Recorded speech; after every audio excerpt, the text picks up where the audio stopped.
ஃபேஸ்புக்ல பார்த்து அபிமான், ஆர்பிக்ஸ் இந்த 2 ஆர்கானிக் உரங்களும் வாங்கி பயன்படுத்தினேன். முதல்ல எனக்கு எந்த ஐடியாவும் இல்ல.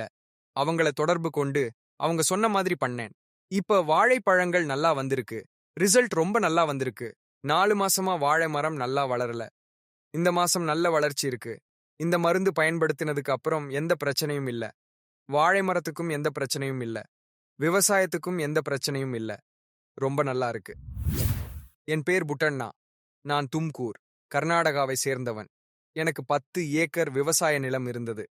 நான் 300 வாழை மரங்கள் வளர்த்தேன். ஏபிகேஎஸ் ஆர்கானிக்ஸ் என்ற கம்பெனியை பேஸ்புக்ல பார்த்து அபிமான் மற்றும் ஆர்பிக்ஸ் என்ற 2 ஆர்கானிக் உரங்களையும் வாழை மரத்துக்கு கொடுத்தேன். முதலில் எனக்கு எந்த யோசனையும் இல்லை. நான் அவர்களை தொடர்பு கொண்டு அவர்களின் வழிமுறைகளை பெற்றேன். அவர்கள் சொன்னபடி செய்தேன். அது மிகவும் நன்றாக இருந்தது. பிறகு நான் கொஞ்சம் வாழைக்கன்று நட்டேன். அதுக்கும் மருந்து பயன்படுத்தினேன். அதுவும் ரொம்ப நல்லா வந்துவிட்டது.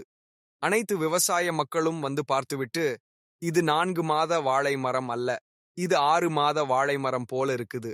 4 மாதங்களிலேயே இது மிகவும் நன்றாக வந்திருக்கு என்று சொன்னார்கள்.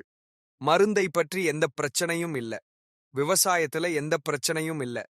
இது ரொம்ப நல்லா வந்திருக்கு. அடுத்து ஆர்பிக்ஸ் பயன்படுத்தினதுக்கு அப்புறகும் நல்லா இருந்துச்சு. அடுத்து FL77 வந்து வாழைப்பழம் கொத்து வரும்போது அதுல ஸ்ப்ரே பண்ணி பார்த்தேன். ஒரு தடவை அடிச்சிட்டு அனுபவத்தை பார்த்தேன். அது ரொம்ப நல்லா இருந்துச்சு. அதனால அடுத்த தடவையும் இதை பயன்படுத்திட்டு வர்றேன். என் ஃப்ரெண்ட்ஸ்க்கு இதை ரெக்கமெண்ட் பண்ணுவேன். ஆர்கானிக் நல்லது, ஆரோக்கியத்துக்கும் நல்லது. நன்றி.